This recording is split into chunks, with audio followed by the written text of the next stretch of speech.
Assalamualaikum warahmatullahi wabarakatuh. Alhamdulillah wassalatu wassalamu ala Rasulillah wa ala alihi wa sahbihi wa mawalah wa ba'd.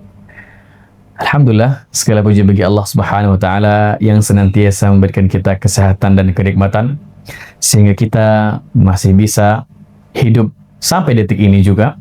Kemudian tak lupa pula kita kirimkan salawat kita kepada baginda besar Nabi Muhammad SAW beserta para pengikutnya hingga hari akhirat kelak nanti. Setiap dari kita sering mengeluarkan kata-kata, bahkan identik dengan namanya manusia pasti mengeluarkan ucapan kata, baik merupakan kata yang baik ataupun yang buruk. Sehingga kita tidak bisa menilai apakah kata itu yang kita ucapkan sehari-hari sudah benar atau tidak. Terlebih kita sebagai makhluk sosial yang bertetangga, apakah kita sudah berbuat baik kepada tetangga kita? Atau boleh jadi perkataan kita bisa melukai tetangga kita? Atau tatkala ada tamu yang yang mengunjungi kita, ziarah kepada kita, apakah kita sudah menyambut tamu itu dengan sebaiknya penyambutan? Atau kita merasa terganggu terhadap kedatangannya tamu itu? Karena itu Rasulullah SAW pernah bersabda terkait anjuran berkata baik, anjuran memuliakan tetangga, dan anjuran memuliakan tamu. Apa saja? Sehingga kita tidak ketinggalan terhadap kebaikan-kebaikan yang diberikan isyarat oleh Nabi Muhammad SAW. Insyaallah dengannya kita akan lanjutkan pembahasan kita pada kitab Arba'in An-Nawawiyah. Kita akan lanjut di hadis yang ke-15.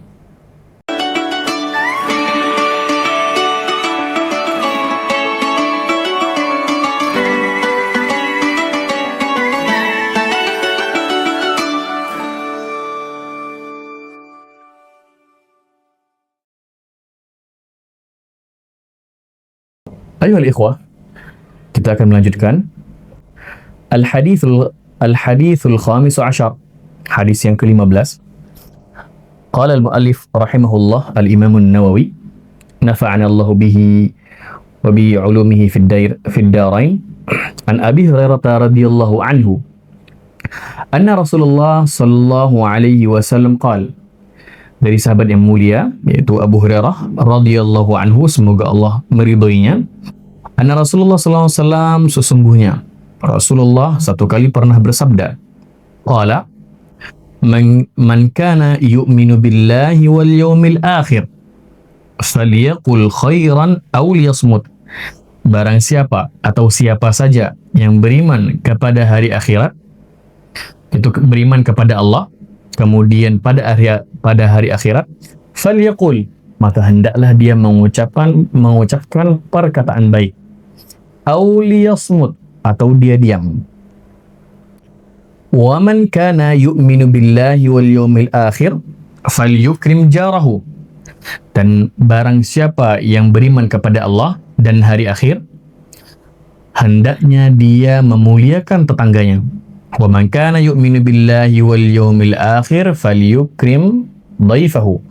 Dan siapa saja yang beriman kepada Allah dan hari akhir, maka hendaklah dia memuliakan tamunya. Rawahul Bukhari wa Muslim. Hadis ini diriwayatkan oleh Bukhari dan Muslim. Ayuhal ikhwah yang dimuliakan oleh Allah Subhanahu wa taala, hadis ini merupakan hadis anjuran untuk kita berkata baik, memuliakan tetangga, kemudian memuliakan tamu.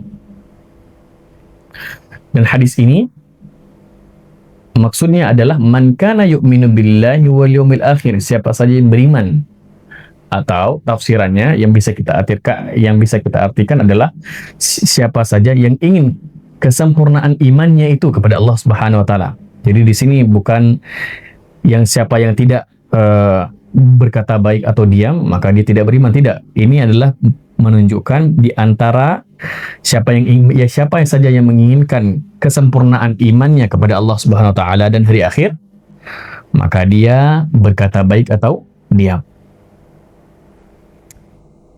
Berkenaan dengan berkata baik atau diam, terutama di zaman fitnah ini sungguh menjadi hal yang penting.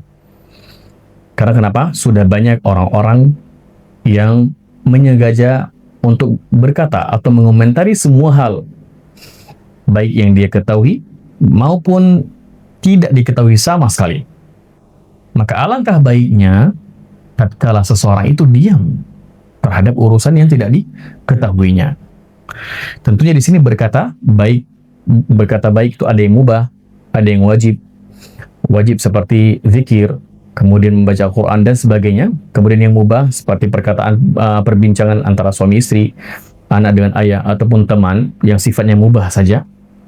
Kemudian diam dari keburukan. Jadi tatkala kita tidak bisa menghasilkan dalam diri kita perkataan baik berupa perkataan baik yang bisa menyenangkan hati orang lain atau memberikan faedah ataupun berzikir kepada Allah Subhanahu wa taala, maka pada haknya kita lebih memilih untuk diam. Pertanyaannya, mana lebih baik kita diam atau kita berkata baik? Tentunya di sini bisa dipandang dari dua sisi. Jika memang kita bisa menghasilkan atau bisa memberikan faedah kepada orang lain, maka kita dianjurkan untuk lebih memilih berkata baik.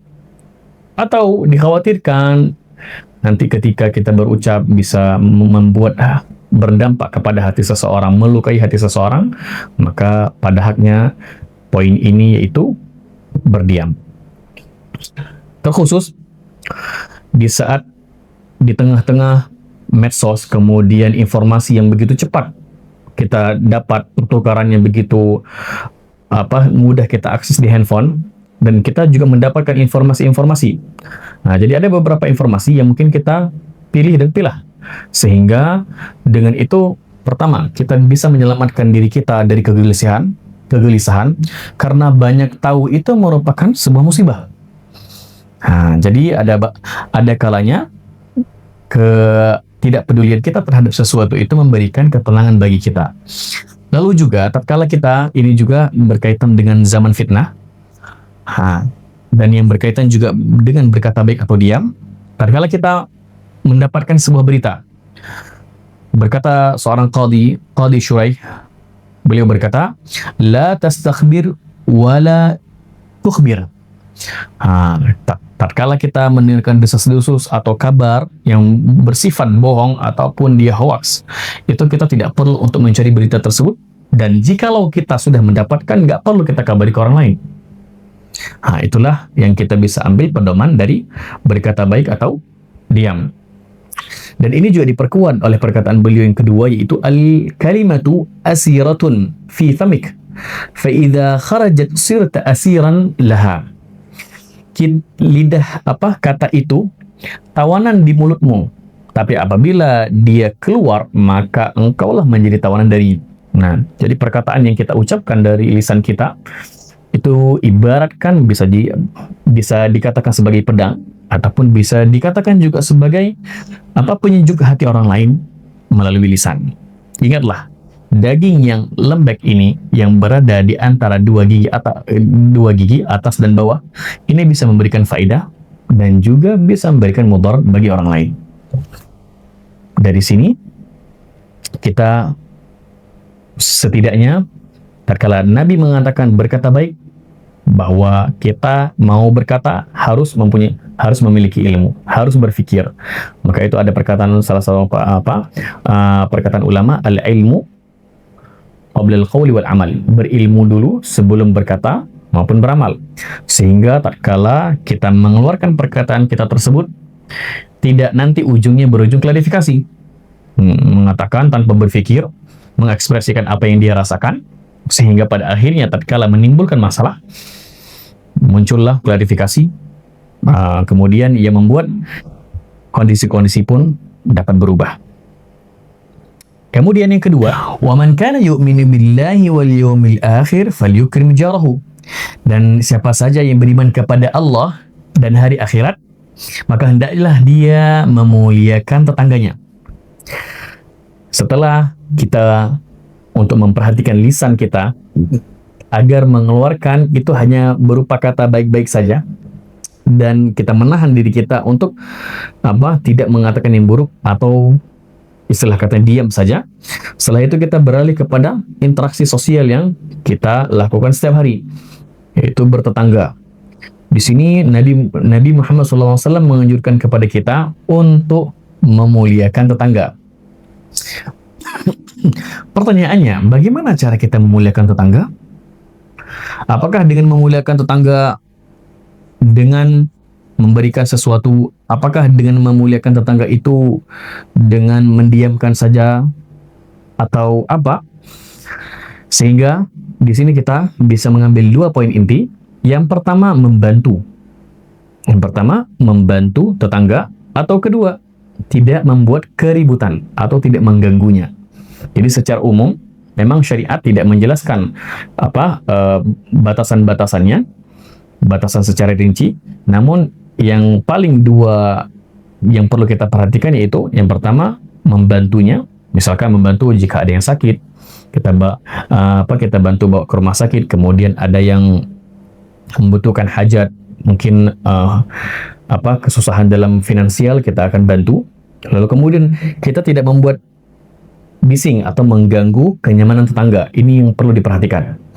Kadang kita buang sampah ataupun sampah di rumah kita memiliki bau, lalu kemudian tatkala kita keluar dengan tak sengaja kita melakukan aktivitas-aktivitas yang membuat tetangga itu merasa terganggu, maka itu diantara memuliakan tetangga.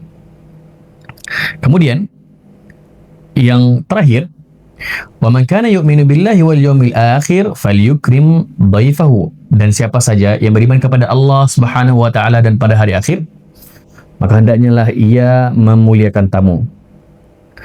Memuliakan tamu ini di antara sunnah Nabi Muhammad sallallahu alaihi wasallam. Di antaranya kita bisa memberikan suguhan atau jamuan semampu mungkin.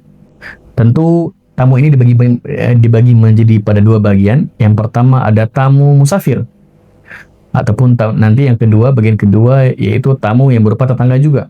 Kalau yang musafir, maka hukumnya wajib untuk kita jamu 1 hari full itu. Nah, jadi selama 1 hari kita bisa memberikan perilaku kepadanya seperti raja. Kita muliakan dia, kita hidangkan makanan mungkin yang hari itu yang sepekan atau sebulan lalu kita tidak pernah makan, berupa mungkin ayam dalam kehidupan kita sehari-hari, lalu kita berikan kepada tamu. Lalu bagaimana jika tamu itu berupa tetangga? Maka kita juga tetap memuliakan, tapi bukan kewajiban bagi kita untuk memberikan apa yang kita miliki. Misalkan ya sifatnya itu hanya yang ada saja di meja makan. Dengan ini merupakan di antara bentuk kesempurnaan iman kita kepada Allah Subhanahu wa taala dan hari akhirat. Dan itu harus diwujudkan dengan akhlak dan perilaku, bukan hanya sekedar kita ucapkan pada lisan kita, ataupun pada forum, ataupun di kajian, ataupun di tempat-tempat umum. Tapi hendaknya kitalah yang melakukan pertama kali sebelum kita memberikan amanat tersebut bagi orang lain. Dan dengannya semoga kita bisa mendapatkan keutamaan-keutamaan yang lebih banyak dari hadis Nabi Muhammad sallallahu alaihi wasallam. Hadza minni wa sallallahu ala nabiyyina Muhammad wa akhiru da'wahum alhamdulillahi rabbil alamin. Assalamualaikum warahmatullahi wabarakatuh.